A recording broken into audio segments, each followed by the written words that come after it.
Okay, hi folks. My name is Matt Thomas, and thank you for joining the USGS Landslide Hazards Seminar. This meeting is hosted by the Landslide Hazards Program and is co-organized with contributions from Stephen Slaughter and Jamie Kostelnik. For those of you that are new to this meeting, you have the ability to submit questions via the chat window or use the raise your hand feature in combination with your microphone and video camera. We're going to wait until the end of today's presentation to take questions. So in the meantime, if you're not intending to speak, please do your best to make sure your microphone is muted and your video camera is off. Katie, thank you for introducing today's speaker. Thanks, Matt. It's my pleasure to introduce Drake Singleton today. Drake is a research geologist with the USGS Earthquake Science Center, and he's based in Pasadena, California. He received his bachelor's in geology from the University of Colorado Boulder and later received his PhD in geophysics from a joint doctoral program between San Diego State University and Scripps Institution of Oceanography at UC San Diego.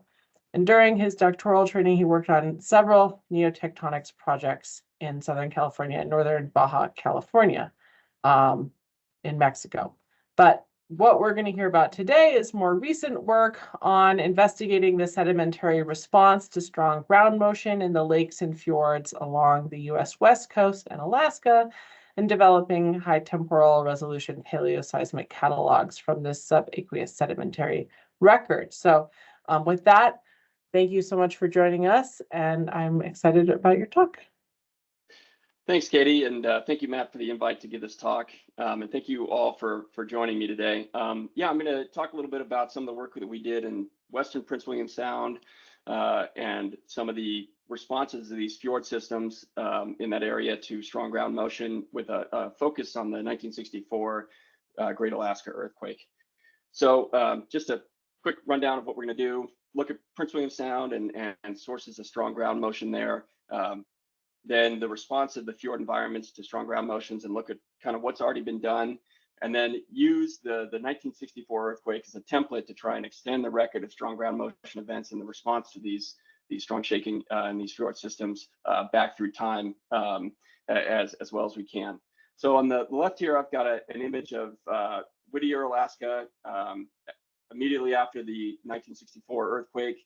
For those of us who attended the Seismological Society of America annual meeting last week, you'll recognize this building. Whittier is kind of unique in terms that all the town's residents live in this one apartment building.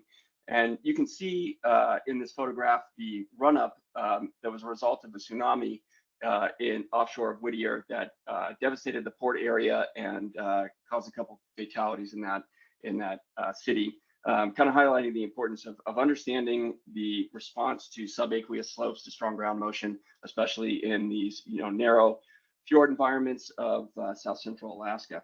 Before I jump any further, just want to mention this project, and the data that we're going to be looking at is a collaboration between the Alaska Earthquake Hazards Program, Peter Hoyser and Rob Witter, and the Marine Geohazards Program at the Santa Cruz office with Danny Brothers, Jenna Hill, Jared Klushner, and Alicia Blaster-Gee. So let's look at Prince William Sound now. For those of us who aren't familiar with Alaska, Prince William Sound is kind of in central Alaska here. It's a large glacially scoured embayment about 100 kilometers south of Anchorage. During the last glacial maximum, this area was covered with a lobe of the Cordilleran ice sheet, which started to retreat about 14,000 years ago. And by 13,000 to 12,500 years ago, the late glacial maximum ice extent had actually pulled all the way back to the modern shorelines, more or less, of Prince William Sound. Following this LGM ice retreat during the late Holocene, there were several periods of neoglacial advances that pushed out into the boundaries of some of these fjord systems. I've marked those some of the locations of the submerged moraines associated with these neoglacial advances in this red hatch mark here. These neoglacial advances we'll see were look to play an important role in kind of loading up some of these slope environments with sediment that is subsequently fails during these strong ground motion events.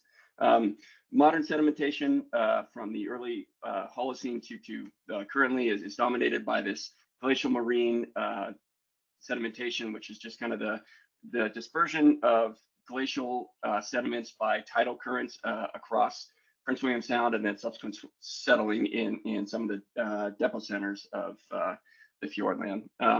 So looking at the sources of some of the strong ground motion that are going to affect the study area, Prince William Sound was the epicenter of the 1964 magnitude 9.2 Great Alaska earthquake. This is the strongest instrumentally recorded earthquake in North America, second strongest worldwide. It caused strong shaking across south central Alaska.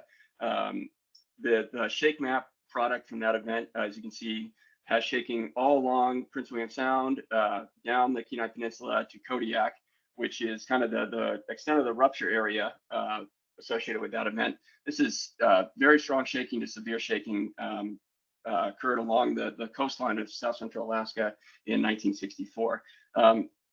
As a response to that strong ground motion, post 1964 survey in Prince William Sound documented numerous evidence of tsunamis generated by submarine slope failures, which is going to be the focus of the talk later on. I want to mention that in addition to the 1964 style megathrust earthquakes that are common along the Aleutian megathrust, Prince William Sound is also susceptible to intraslab earthquakes. These are earthquakes that occur within the downgoing oceanic slab, typically at depth of more than 28, 30 kilometers down to anywhere to 120 or so kilometers. I've plotted the location of two of the stronger interslab events in Prince William Sound. These occurred in the 1920s, just prior to the 64 earthquake in the central part of Prince William Sound here.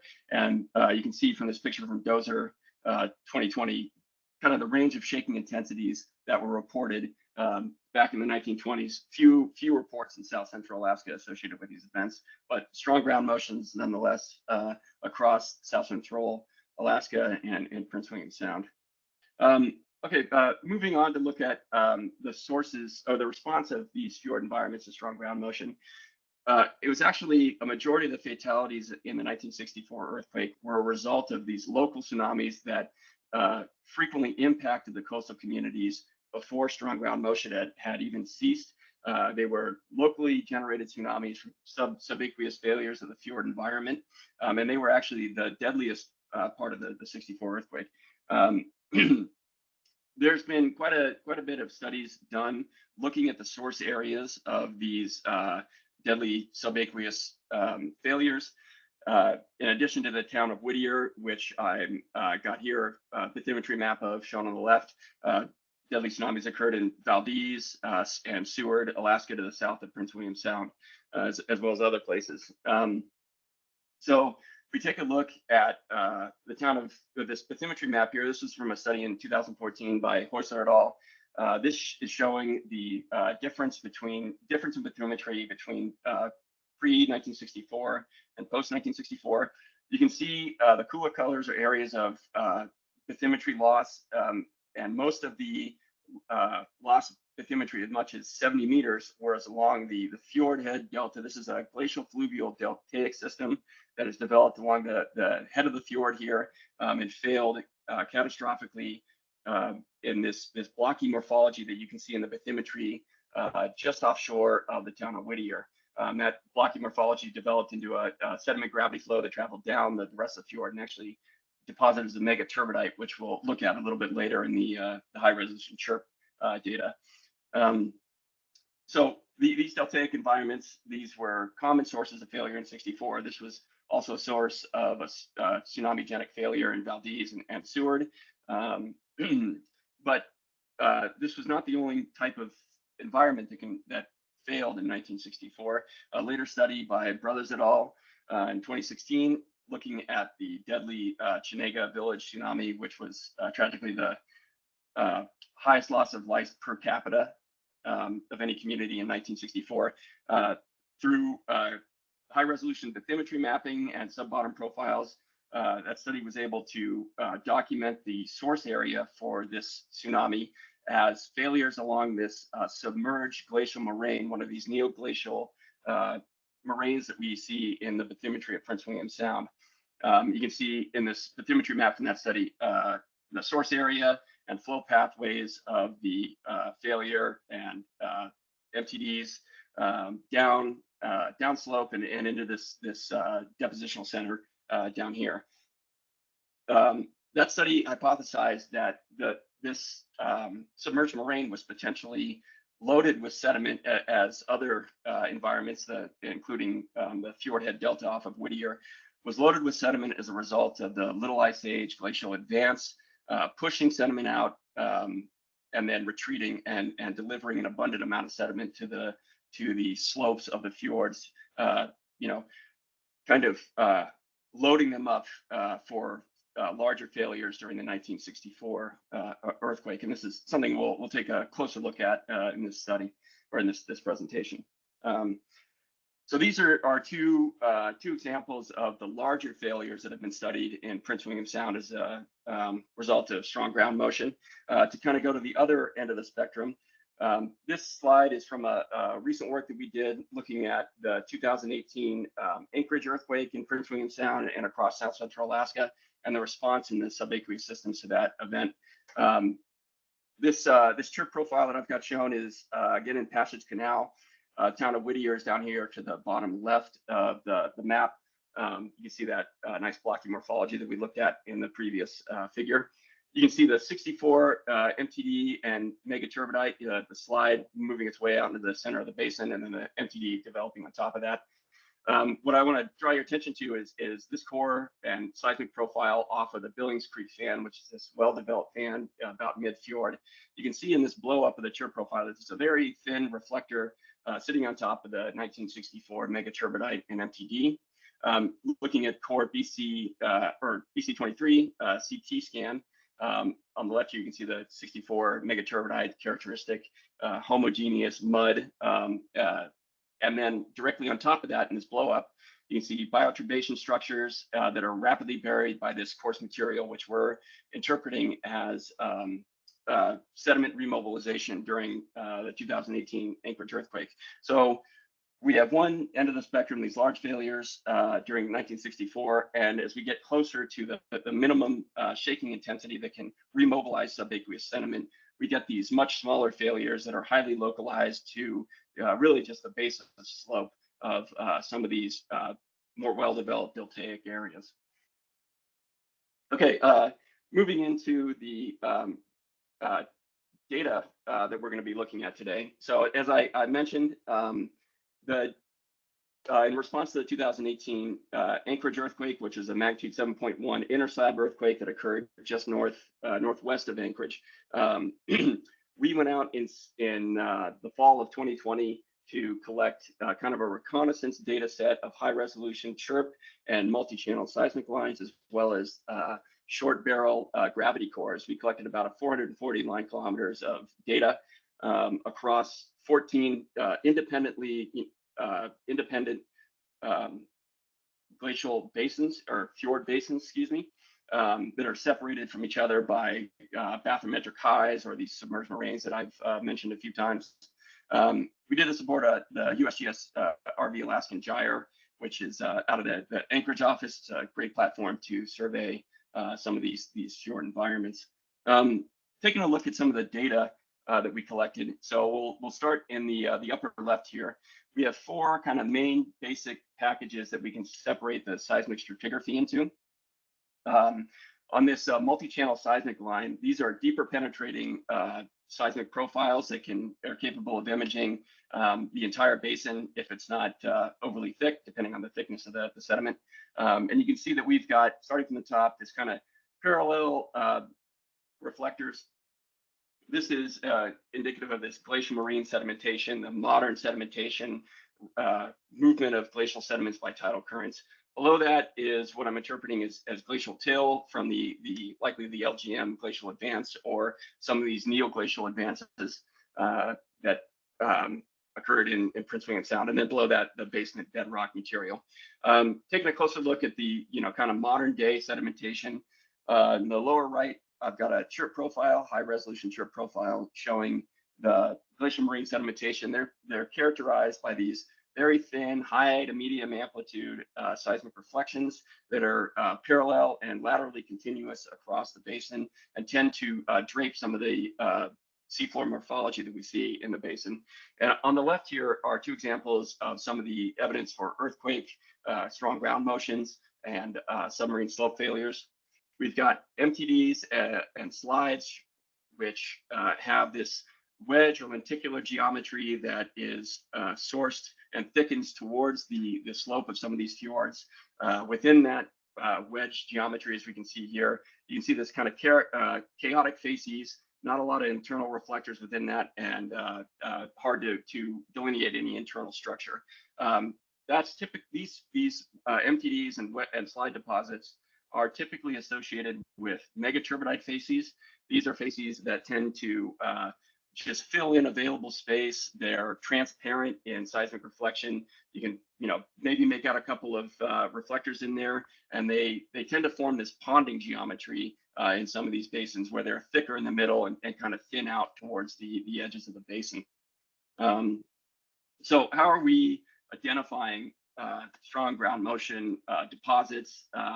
We came up with a strategy of using the 1964 earthquake and MTD and beginning with some of the basins that have already been studied, and through careful bathymetry mapping and differential bathymetry determining source areas, and kind of taking this 64 deposit as a template of what earthquake generated deposits look like in each of these basins, and then carrying it down deeper in the seismic section. And we strengthen confidence in an earthquake origin through this synchronicity criterion, where we can identify independent slopes failing at the same time through careful mapping of time synchronous horizons across the basins. So the upper Chirp profile here, this is from Passage Canal, the town of Whittier. We looked at a couple examples of this previously.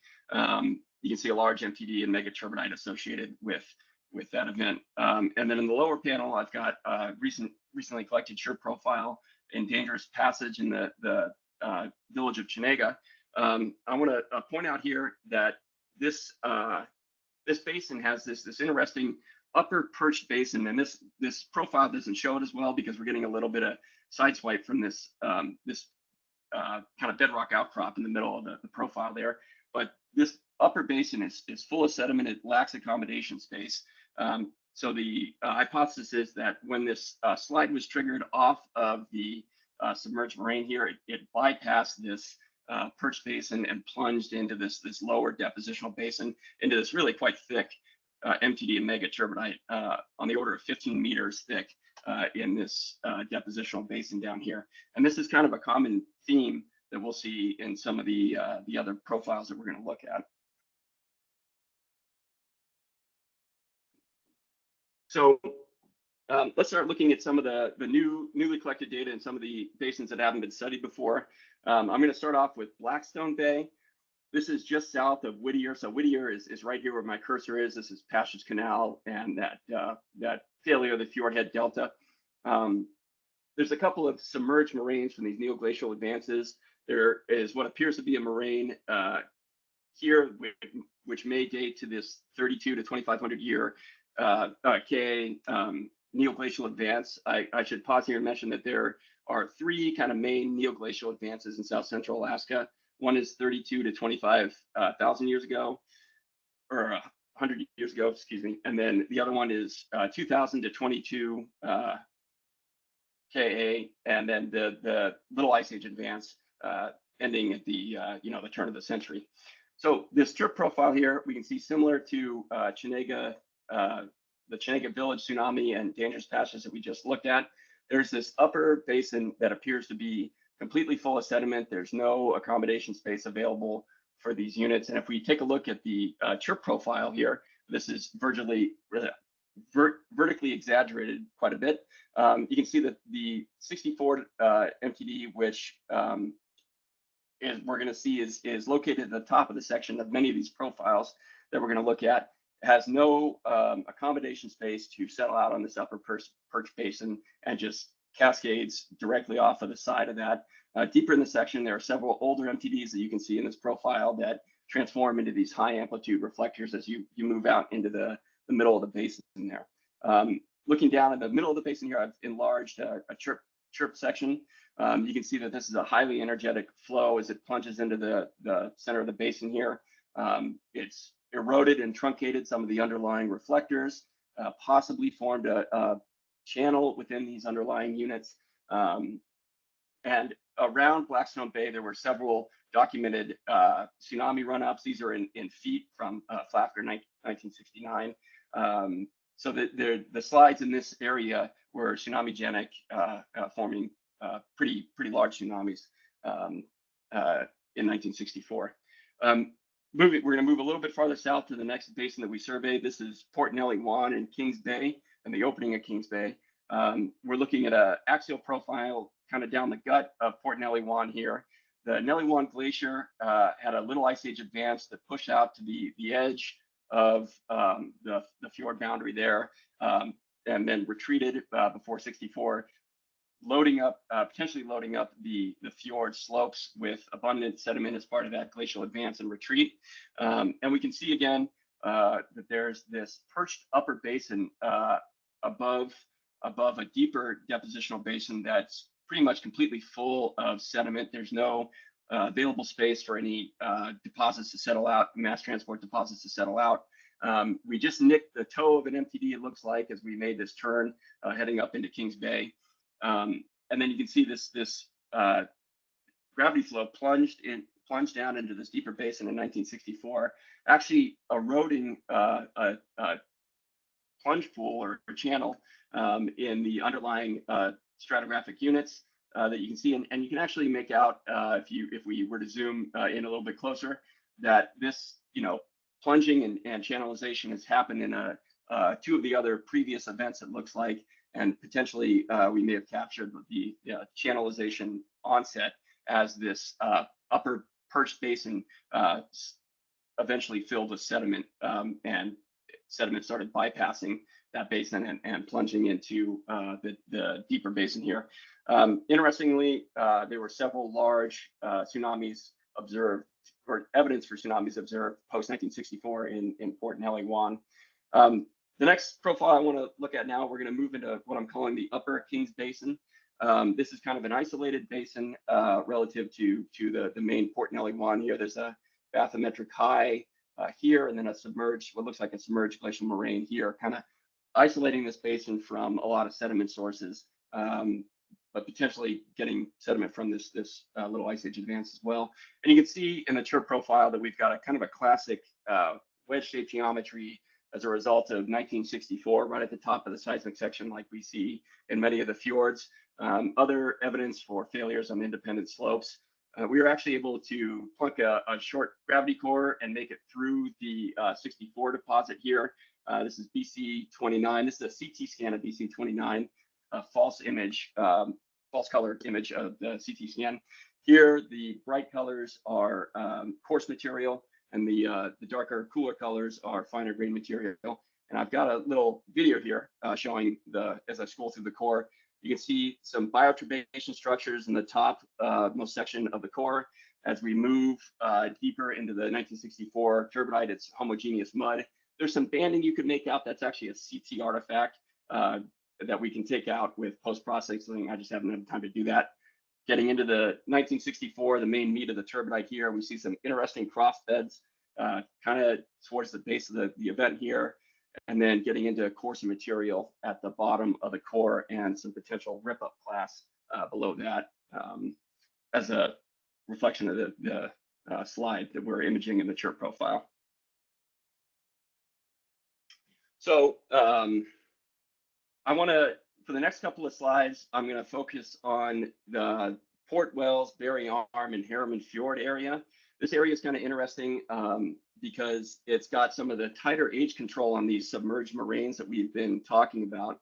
I'm going to pause here and mention that these ages that I've included on these maps are basal radiocarbon ages, and this is from locations where a trench has been dug and found the glacial outwash first appearance of organic material contact, and then dating the organic material that's developed it directly on top of that glacial outwash material. And you can see if we focus on this College Fjord moraine here, that on the glacial side of that College Fjord moraine, there's a 2,300 year date, and on the marine side of that, there's a 10,000 year date, indicating that that neoglacial advance that we had mentioned doesn't appear to have filled Port Wells during those neoglacial advances, and kind of helped build out some of these moraines here. The other reason why this area is relatively interesting is it kind of spans the sedimentation environments that we have been looking at in Port Wells, or excuse me, in Prince William Sound. Port Wells is more or less isolated from Little Ice Age advances. The Berry Glacier Complex, Little Ice Age moraine is up here, relatively isolated by these submerged earlier neoglacial advances. And then there isn't evidence for significant Little Ice Age advances on many of the glaciers that ring Port Wells. So Port Wells appears to be kind of a low sedimentation environment from Little Ice Age. And as we work our way through Barry Arm and Huron Fjord, obviously we're going to get closer to the glacial sources. And if we look at the Chirp profile in Barry Arm, which I've got up on the left here, this is kind of going up the axis of Port Wells. You can see that the 1964 deposit is actually quite diminished relative to some of the older deposits that we see in the Chirp data. If we take a look at kind of another Chirp profile across the basin center and core BC11 here, we see that similar to what we looked at in Upper Kings Bay, this 64 deposit is expressed as this unit that's devoid of bioturbation within the deposit, and then bioturbation structures above and below that. We've got a nice, coarse base in this turbidite, and cesium data that just came back from the lab yesterday has confirmed that this is most likely 1964. We've got cesium available within the deposit, and immediately upon getting a couple of centimeters below the deposit, we kind of knock cesium out, which is consistent with the 1964 timing. I want to, for the next couple of slides, I'm going to focus on this large submarine landslide and MTD that I have labeled here. This is a landslide hazard seminar, so I want to kind of focus in on this landslide, which is one of the larger ones that we see in Prince William Sound. Just to point out the character of this deposit in the epicenter, you see it's got kind of a transparent matrix in the deposit, and then some chaotic reflectors that you can make out. And it kind of you can see that it increases in thickness as we head up the axis of Port Wells. And let me jump through, and I'm going to pull back and look at a bigger profile here. So again, here's our deposit, that kind of chaotic character, transparent matrix in the depot center, and then you can see this wedge of sediment that thickens as you head upslope into Port Wells and College Fjord. You can see that we kind of lose resolution as we head upslope as this deposit thickens. That's kind of typical of these coarser grained units. It kind of attenuates the lower power chirp signal. I'm going to take a zoomed in look at the College Fjord moraine here. Again, remember that deposit is thickening up axis of Port Wells. And if you look at the bathymetry of the College Fjord moraine, you see this really interesting kind of head wall scarps, and this moraine appears to be blown out in some event, some erosion within the moraine itself, and some what looks like a blocky surface in the middle of the moraine there. And then you can make out some sidewall scarps, at least to my eye, associated with that kind of what looks to be a flow pathway out of this moraine. And when I started playing around with data and looking at it, this immediately caught my eye as, wow, this sediment package thickens into this kind of collapsed moraine that we see in College Fjord. Unfortunately, as I mentioned, we can't see through the Chirp profile, but we do have deeper penetrating multi-channel seismic data, and you can see this beautiful wedge of sediment that's developed, classic subaqueous slide that goes right into the College Fjord area. Unfortunately, the 2018 Anchorage earthquake didn't shake College Fjord strong enough to make us think that we'd have much luck of finding a deposit there, so we didn't take this profile any further up into the basin. But our team plans on going back this summer, and this is an area that we're going to focus on a little bit more intensely. If we can tie this slide to the college moraine in more detail, we can kind of put a age control on it that it had to fail post 2,500 year BP when presumably this glacier was developing this moraine to subsequently fail. I want to just point out this kind of interesting feature that I've been looking at for the past couple of days at the right end of this profile here. You can see there's kind of an interesting reflector within that data, and then some upward deformed horizons that we see. This doesn't look like a submerged moraine. Those typically are kind of acoustically transparent without a lot of internal reflectors, but you can clearly track these reflectors up and over this feature. Here's some arrows pointing out that kind of reflecting surface, and I have been toying with the idea that this is some sort of rotated block that maybe have triggered this MTD, but there's really not enough data to kind of constrain the geometry of this. And additionally, there's some conflicting evidence. For instance, we can make out a horizon that kind of goes through this structure, indicating that this is some sort of side swipe from the acoustic data, picking up a faster velocity structure out of plane from the seismic line, and then some interesting on-lap relationships associated with this kind of upturned block here. So right now this is speculative, but it's a interesting structure and a very interesting slide. It's the largest one we see. It's about 30 meters thick or so. So the takeaway here is that we need more data coverage in this area, and I'm excited to see what this cruise this summer comes back with.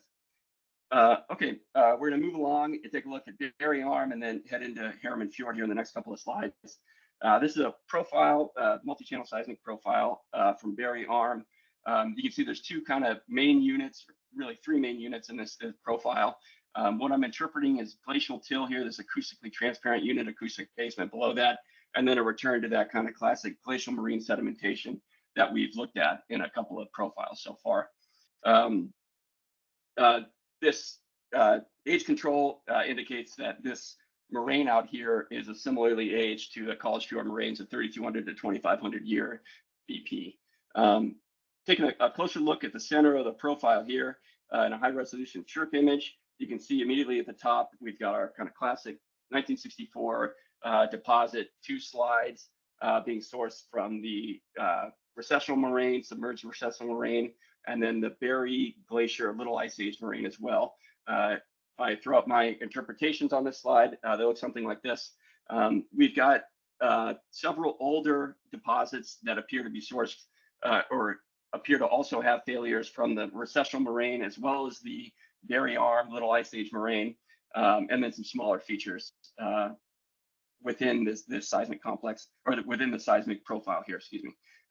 So if we take, just to get a kind of a handle on the possible recurrence interval for some of these events, now that we have a potential age control provided by the recessional moraine, and we take our 6 events and divide it by the potential age of the moraine, we end up with a recurrence interval of about 416 to 533 years, which is not terribly off of the coastal paleoseismic record recurrence interval. I want to take a look at this feature here, the Berry Glacier Little Ice Age moraine complex. I've got a historical map here from Grant and Higgins, I think 1912 paper. And I just want to kind of look at this feature here that's subaerially exposed next to the extent of the Berry Glacier Little Ice Age extent. And just take a look at it in aerial photography. We're going to be looking at this area. You can see in this aerial photograph that there are several really well-developed fluvial channels within this subaerial land mass, and then some what looks to be kettle lakes, kettle ponds, really, as you move towards the glacier. So my interpretations that I've thrown up here is, this was the glacial fluvial outlet delta of what I'm calling the Berry Glacier moraine, or Berry Glacier moraine complex, formed by the Cascade and Cox and Berry glaciers. And it's interesting that throughout this whole area, the only documented evidence of tsunamis, the only documented evidence, it doesn't necessarily mean it's the only place that tsunamis happened, but it was large enough that Flafker in his post-64 survey noticed it, is directly adjacent to this glacial fluvial delta. And if we think back to the Whittier and Passage Canal example, this was, many of the failures that impacted the coastal communities were a result of these glacial fluvial deltas that had been hypothesized to be loaded with sediment during the Little Ice Age and ready for failure. Taking a look at the Chirp profile across here, you can actually see in the Chirp profile that there's quite a large landslide that looks to be based on stratigraphic position associated with the 1964 earthquake and triggered by it, large MTD blocks similar to what we see in Whittier and a slide. And this is kind of interesting to me because it shows that these glacial fluvial deltas, even though they may have been abandoned 50, 60 years prior to the strong ground motion event, as was likely the case in Barry Arm. I'll go back to this this photograph. These channels clearly look to be abandoned. There's no modern system that's feeding these. There's some small slope systems here, but really not big enough to account for the shape, orientation, excuse me, and the size of these channels. So this is an example of, kind of one of these abandoned glacial fluvial deltas that was loaded with sediment in the Little Ice Age and failed apparently catastrophically in '64 and generated a tsunami. And it's just something to think about in this period of global warming, as ice backs up into these fjords further and leaves some of these old glacial fluvial deltas exposed. Even though they're cut off, they could potentially be sources of slides. Okay, next couple of slides, I'm going to look at the Harriman Fjord proximal basin. This is directly adjacent to the Harriman Glacier. This basal radiocarbon age indicates that the Harriman Glacier was relatively stable during the Little Ice Age. You can immediately see in the Chirp profile that we've got a large slide kind of right in the center of the profile. And if I put my interpretations on top of this, the 64 MTD and megaturbidite, again, is apparent right at the top of that profile, where we see it in many fjords around Prince William Sound. So the 64 earthquake triggered a failure from the Harriman Glacial Delta and a smaller failure from a mid-fjord high that's located here directly off the Sunrise Glacier. And it's got a classic megaturbidite in the middle of the basin there. You can see that kind of ponding geometry where it's thicker in the middle of the basin and thins to the sides of the basin. Below that is that thick deposit, which I'm interpreting as, or much thicker deposit, that I'm interpreting as a penultimate earthquake. Again, failure from both the Harriman Glacial Delta as well as the mid-fjord high there. And you can see them meeting in the middle, and then a megaturbidite directly above that as well. I want to stop here and just point out an interesting feature of the Harriman Glacier. If we look at the seismic character below this penultimate earthquake, we can see that the reflections are high amplitude, clear to see. This is an indication a lot of times that these reflections are sandier units that are being delivered to the fjord environment, potentially loading up the fjord slopes, increased sedimentation rate, or increased sedimentation supply and rate, I suppose, before the penultimate event. And that's in contrast to what is apparent between the top of the penultimate and the 1964 megaturbidite, where you see kind of a diminished reflection amplitude, characterizing kind of fine-grained units, maybe not as much sediment supply, which is consistent with the glacial history of Harriman Fjord. There wasn't a lot of advance in the Little Ice Age, potentially not loading up this basin as much as some of the other basins that we've looked at. And indeed, that's reflected in the thickness and the volumes of these two slides as well. Okay, going to take a quick look. I've got time. Quick look at a cross basin, cross fjord profile here of Harriman Fjord. Again, we've got our 64 earthquake and our penultimate event, and then several smaller events that we see, and then below the penultimate, and then another deeper thicker slide below that. I wanted to try and get a handle on timing and potential recurrence interval for these events. And to do that, I decided to take the thickness between the penultimate event and the 64 event. The penultimate event is relatively well constrained in age dating from coastal records, and just develop a sedimentation rate from that, and then use the event deposit depths with the event deposit thickness removed to develop an age model. So I did that for the 7 events that I've got mapped here. And if you plot that up, that looks like this age profile in the 3rd column here. And when you compare that to some of the other paleoseismic records around South Central Alaska, there's a relatively good agreement between the ages in Harriman Fjord and some of the ages of other paleoseismic events from the coastal record, represented by this Carver and Flafker 2008 review paper. And then a recent paper by Emily Rowland and others in Port Valdez, again looking at the megaturbidite record in that fjord on the eastern side of Prince William Sound.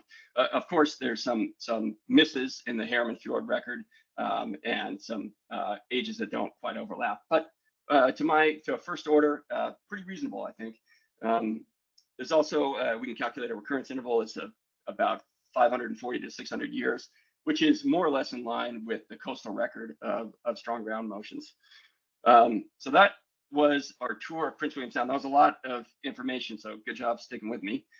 We were just looking at Prince William Sound, and for the next couple of slides, I want to take a look at some of the other environments that we've surveyed across South Central Alaska and how the 1964 earthquake is expressed in there and what the record of strong ground motion looks like in those environments as well. Just as a reminder, the 64 earthquake caused strong shaking all across South Central Alaska, and we're going to be focusing on the southern Kenai Peninsula here, which is, you can see, experienced relatively the same amount of shaking in 1964 across the peninsula. I'm going to take a quick look at 2 of the lakes that we surveyed as part of that 2018 study. I'm going to look first at Kenai Lake and then at Tustamina Lake here to the south. So on the right here is a bathymetry map of Kenai Lake and a Chirp profile on the left. You can see in Kenai Lake that they're in the bathymetry morphology, in the the lake floor morphology, excuse me, there's abundant evidence for blocky slides off of this is the Ship Creek Delta here. The Trail River Delta has a very apparent slide, as does the main Snow River Delta. The town of Seward is off to the bottom of the map here. And to head down to Homer, you head off to the left of the map here. The 64 earthquake caused these slides in Kenai Lake and actually generated a tsunami that took out the road linking Seward to the rest of Alaska. And that tsunami propagated down the lake and actually took out the bridge that connected Homer from the rest of Alaska as well via road. So, slides in this one lake that's critically located for Alaskan infrastructure, unfortunately, actually cut these 2 towns off for a period of time. And in the Chirp data, you can see, again, this classic large MTD blocks that we can see in the Chirp data, and then a megaturbidite associated with the 1964 earthquake. And this profile is down the center of the lake across the Ship Creek failure there. Going to take a quick look at Tustamina Lake. This is a huge lake, deep, about 394 meters deep. But you can see the 1964 earthquake generated failures in this lake and deposited this large megaturbidite as well as MTD blocks that we can image in the Chirp data. If we look at the sediment cores that we collected in Tustamina Lake, we got TS2001A here to the right. This is again that false color CT image. Warm colors are coarse grained and dark colors are lighter grained. You can see the 64 earthquake megaturbidite is this really well developed turbidite that's about 50 centimeters thick in this core. And I want to point out an interesting feature in Tustamina Lake. We see that this lake is a varved lake, meaning that it's got annual periods of annual sedimentation cycles, just like a tree ring, where sediment is delivered in the spring and summer, and then the lake develops a clay cap in the winter, and this happens year over year. And in the VARBs immediately following the 64 earthquake, you can see that they're anomalously thick relative to the rest of the sediment core, the background sedimentation rate, which is about 0.5 centimeter a year. And I speculated that this is some potentially a signal from a post-seismic catchment response, where there's more sediment available in the catchment in the sediment system to be delivered to the lake, possibly a result of landslides occurring within the catchment. And this is kind of shows the power of some of these large lakes in Alaska to not only understand records of strong ground motion, but understand the post-seismic response to these events as well. Okay, last slide here. I'm going to take us from the Kenai Lakes down to Ketchimek Bay. This is recent work that we've done in the last 2 years, looking at the 64 impact on Ketchimek Bay and Homer, and then some of the deeper records that we see in that system as well. I'm just going to throw up one slide here. This is a profile I've taken from Danny Brothers' SSA presentation last week, showing a series of stacked FTDs within Ketchimek Bay here that developed into these stack of high amplitude reflectors, which sediment cores indicate are turbidites. And this data was collected in partnership with not only the Alaska Earthquake Hazards Program, the coastal program from Santa Cruz, but Dennis Staley helped contribute to the collection of this data as well. So this is kind of a nice collaboration between the three programs and the three centers. Yeah, so Danny, I want to mention Danny Brothers is the lead of this project. We're working out the story now, and I think it'd be great if you guys like this data. You can invite Danny back in a couple of months, and he can tell you all about what we've found. And yeah, I'm going to wrap it up there. I'll just have a couple of takeaways. The 64 earthquake we find all over Prince William Sound and the Kenai Peninsula, and this implies that the ground motions were sufficient to remobilize sediment, but there's variability in the deposit character that reflects sediment supply and other preconditioning factors like basin physiography. We tend to see very thick deposits when we have these perched basins that are lacking accommodation space.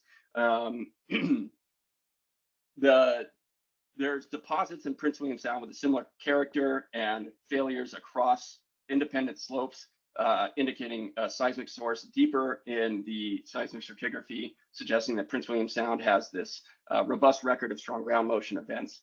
And while that sedimentation rate, deposit depth, earthquake age model has some obvious flaws, I think to a first order, it's promising that these fjords are recording potentially historic or seismicity associated with the Aleutian megathrust. But this would be greatly improved, obviously, with direct observation through sediment cores, which would allow us to characterize the deposit better, get actual age control, and more accurate recurrence intervals.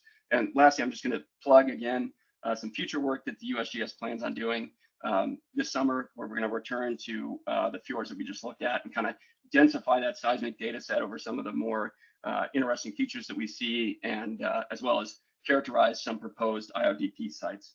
And with that, I'll say thanks, and I'll take any questions.